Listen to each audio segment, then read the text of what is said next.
Okay, welcome to another video talking about parabola. Okay, so now we're gonna be talking about this a recall. Okay, as a lesson parabola. So yeah, umpisa tayo dito sa example na to. X squared is equals to 8a. First, we need to know the standard form. Okay, tatandaan natin, pag nasa standard form tayo, if x yung squared, then y yung kasunod, then either left or, either up or down tayo, okay? X squared is equals to 4py, yung p, depende na yan, pero yung y and 4 yung hinahanap natin, ito yung standard form. Gagamitin natin to mamaya. Yan, so negative x squared is equals to 4py is upward, x squared is equals to negative 4py is downward. Pag sa y squared naman, pag y yung squared, then yung x yung dito sa first term, then left or right tayo. Siyempre pag positive right, pag negative left. Okay, let's start. So we need to know our OP. Our OP is opening ng parabola natin, like ganito, constant siya yung parabola. So dito, since positive to and x squared, so nasa up and down tayo, and positive, so basically upward. Okay, we're going to find our first vertex. Okay, since first term lang to, okay, tatandaan niyo, pag first term, pag ganito lang yung nakalagay, means 0, 0, okay? Pag first term lang, pag hindi siya binomial, so 0, 0. Yan. Now, we're going to find our focus. Siyempre, kailangan natin yung value ng focus, okay? Hindi yun yung coordinate ng focus. So, ito yung standard form natin. Palaging 4p yan, okay? Palaging positive. Divided by 4 plus 2. Ano yung value mo dito sa y? 8 over 4. So, basically, p is 2. Yan. Kaya nga, di ba sa standard form? Ito, 4py. P is 2. Okay. Next, we're going to find out the value of our latus rectum. Latus rectum, okay? How do we get that? Oh, absolute value of 4p. Yan. Ito, absolute value yan. Ano yung value ng p natin? 2. So, basically, 4 times 2, absolute value. 8, absolute value of 8 is 8. Yan. So, yung LR natin is 8. Okay, graph na natin. Okay. Ano yung natin kanina? Ano yung center natin? Center natin is, yung vertex natin is 0. Ito, 0. Dito, 0, 0. Ayan. Ayan, 0, 0 yan. Okay. 0, 0. Ayan. Ang focus natin, yung value ng focus natin is 2. Okay? 2. So, we're going to focus, since y to, up or down. Since positive, we're going up. So, 1, 2. So, dito na. Now, sunod naman yung latus rectum. Apply naman natin yung latus rectum. Okay? Pag sinabing latus rectum, so, ang latus rectum natin is 8. Ito yung length, okay? Yung length, ito yung haba. Ito yung haba, okay? Length, haba. So, hahatiin mo lang sa dalawa to, okay? Hahatiin mo lang sa dalawa.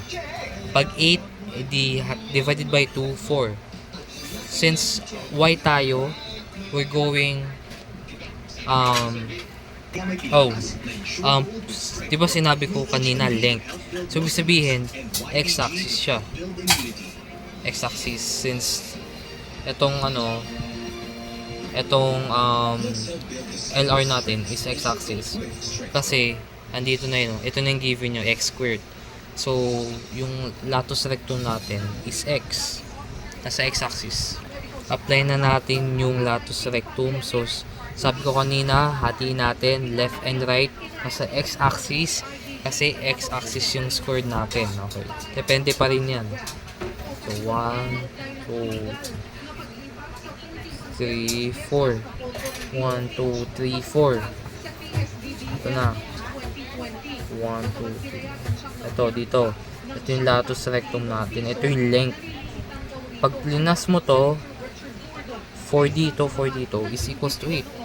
So, ito na yan. Ito yung latus rectum natin. It doesn't matter, dapat positive yun.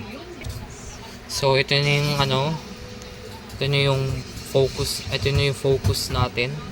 Focus natin is 0 over 2. Ayan. Okay. So, andito na yan. Gagawa na tayo ng parabola.